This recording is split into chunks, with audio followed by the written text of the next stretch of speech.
ಕನ್ನಡ ಸಾಹಿತ್ಯ ಲೋಕದ ಹಿರಿಯ ಜೀವ ಎಸ್.ಎಲ್. ಭೈರಪ್ಪನವರು ದೈವಾಧೀನರಾಗಿದ್ದಾರೆ. ಅಂತಿಮ ದರ್ಶನವನ್ನ ಗಣ್ಯಾತಿ ಗಣ್ಯರು ಪಡೆದುಕೊಂಡಿದ್ದಾರೆ. ಇನ್ನು ಇವರ ಸ್ಮಾರಕ ನಿರ್ಮಾಣ ಆಗಬೇಕು ಅನ್ನುವಂಥ ನಿಟ್ಟಿನಲ್ಲಿ ಮನವಿ ಕೂಡ ಬಂದಿತ್ತು. ಎಸ್.ಎಲ್. ಭೈರಪ್ಪ ಸ್ಮಾರಕ ನಿರ್ಮಾಣಕ್ಕೆ ಹಸಿರು ನಿಶಾನೆ. ಸರ್ಕಾರದಿಂದ ಸ್ಮಾರಕ ಘೋಷಣೆ ಮಾಡಿದ್ದಾರೆ ಮುಖ್ಯಮಂತ್ರಿ ಸಿದ್ದರಾಮಯ್ಯ. ಮೈಸೂರಿನಲ್ಲೇ ಸ್ಮಾರಕ ನಿರ್ಮಾಣಕ್ಕೆ ಕ್ರಮ ತೆಗೆದುಕೊಳ್ಳುತ್ತೇವೆ ಅಂತ ಸ್ವತಃ ಸಿದ್ದರಾಮಯ್ಯನವರು ಅಂತಿಮ ದರ್ಶನವನ್ನ ಪಡೆದುಕೊಂಡ ಸಂದರ್ಭದಲ್ಲಿ ಪ್ರಸ್ತಾಪ ಮಾಡಿದ್ದಾರೆ. ಸಕಲ ಸರ್ಕಾರಿ ಗೌರವದೊಂದಿಗೆ ಅವರ ಸಂಸ್ಕಾರದ ಪ್ರಕ್ರಿಯೆಗಳು ನೆರವೇರುತ್ತೆ ಅಂತ ಕೂಡ ಹೇಳಿದ್ದಾರೆ. ಇನ್ನು ಎಸ್.ಎಲ್. ಭೈರಪ್ಪನವರಿಗೆ ಜ್ಞಾನಪೀಠ ಪ್ರಶಸ್ತಿ ಲಭಿಸಬೇಕಿತ್ತು.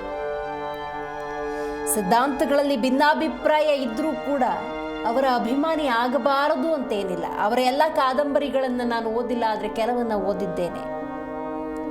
ಹೀಗೆ ಮುಖ್ಯಮಂತ್ರಿ ಸಿದ್ದರಾಮಯ್ಯನವರು ಭೈರಪ್ಪನವರ ಕುರಿತಂತೆ ಮಾತಾಡಿದ್ದಾರೆ. ಈ ನಡುವೆ ಎಸ್.ಎಲ್. ಭೈರಪ್ಪ ಅವರ ಸ್ಮಾರಕ ನಿರ್ಮಾಣಕ್ಕೆ ಹಸಿರು ನಿಶಾನೆಯನ್ನು ತೋರಿದ್ದಾರೆ. ಬಾರದೂರಿಗೆ ಅಕ್ಷರ ಬ್ರಹ್ಮನ ಪಯಣ ಆರಂಭವಾಗಿದೆ. ನಿನ್ನೆ ಮಧ್ಯಾಹ್ನ 2:38 ಸುಮಾರಿಗೆ ದೈವಾಧೀನರಾಗಿದ್ದಾರೆ. ಇನ್ನು ಅಂತಿಮ ವಿಧಿವಿಧಾನ ಪ್ರಕ್ರಿಯೆಗಳು ನಡೀಬೇಕು.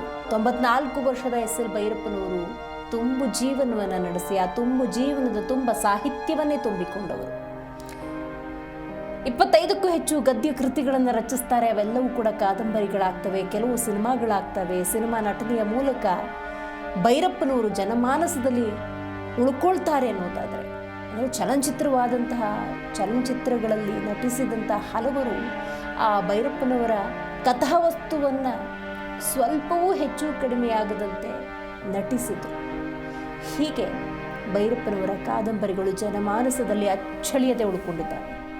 ಓದುಗರಿಗೆ ಅತ್ಯದ್ಭುತವಾದಂತಹ ಕಾದಂಬರಿಗಳನ್ನು ಕಟ್ಟಿಕೊಟ್ಟವರು ಎಸ್.ಎಲ್. ಭೈರಪ್ಪನವರು. ಅವರ ಬಹುತೇಕ ಕಾದಂಬರಿಗಳು ಅವರ ಬದುಕಿನ ಭಾಗವೇ ಆಗಿತ್ತು, ಜೀವನದ ಅನುಭವವೇ ಆಗಿತ್ತು. ನೀವು ಗೃಹಭಂಗವನ್ನೇ ತೆಗೆದುಕೊಳ್ಳಿ, ಮತದಾನವನ್ನೇ ತೆಗೆದುಕೊಳ್ಳಿ, ಯಾವುದೇ ಕಾದಂಬರಿಯನ್ನು ನೀವು ಉಲ್ಲೇಖ ಮಾಡಿದ್ರೂ ಕೂಡ ಅದರಲ್ಲಿ ನಿಜ ಜೀವನದ ದರ್ಶನವೇ ಆಗ್ತಾ ಇತ್ತು. ನಾಯಿ ನೆರಳಿರಬಹುದು, ತಂತು, ಅಂಚು, ಆವರಣ, ಕವಲು, ವಂಶವೃಕ್ಷ, ಮತದಾನ, ಇವೆಲ್ಲ ಕಾದಂಬರಿಯಲ್ಲಿ ಕೂಡ ಅತ್ಯಂತವಾದಂಥ ಸಂದೇಶವನ್ನು ನೀಡಿದ್ದಾರೆ ಎಸ್.ಎಲ್. ಭೈರಪ್ಪನವರು. ಮೈಸೂರಿನಲ್ಲೇ ಸ್ಮಾರಕ ಮಾಡಲಿಕ್ಕೆ ನಮ್ಮ ಸರ್ಕಾರ ಕ್ರಮ ತಗೊಳ್ತದೆ ಅಂತ ಮಾತುಗಳಿದೆ. ಯಾಕಂದರೆ ಅವರು ಬಹುಪಾಲು ಅವರ ಬದುಕಿನಲ್ಲಿ ಮೈಸೂರಿನಲ್ಲೇ ಇದ್ದರು. ಓದಿದ್ದಲ್ಲೇ ಅವರ ಕರ್ಮಕ್ಷೇತ್ರ ಅಲ್ಲೇ, ಮತ್ತು ಅವರು ವಿದ್ಯಾರ್ಥಿಯಾಗಿದ್ದಾಗಲೇ ಪ್ರಾರಂಭ ಮಾಡಿದರು ಬರವಣಿಗೆ. ಸೊ ಅವರು ಸಾವಿನಿಂದ ಭಾಳ ದುಃಖ ಆಗಿದೆ ಅಂತಕ್ಕಂಥ ಮಾತುಗಳನ್ನು ಹೇಳಲಿಕ್ಕೆ ಮೈಸೂರಿನಲ್ಲೇ ಸ್ಮಾರಕ ಮಾಡಲಿಕ್ಕೆ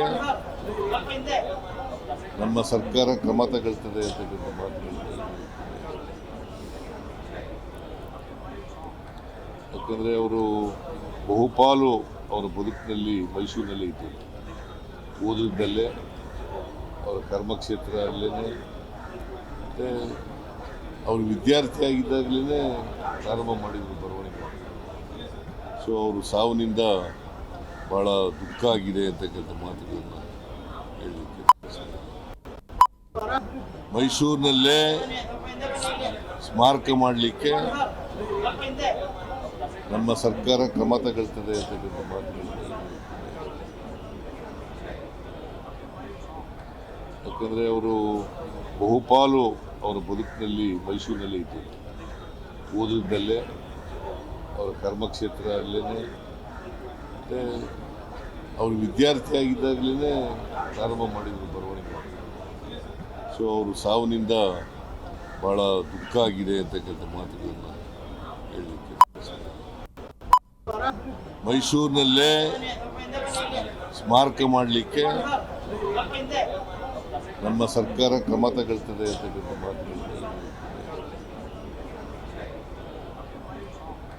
ಯಾಕಂದರೆ ಅವರು ಬಹುಪಾಲು ಅವರ ಬದುಕಿನಲ್ಲಿ ಮೈಸೂರಿನಲ್ಲೇ ಇದ್ದರು.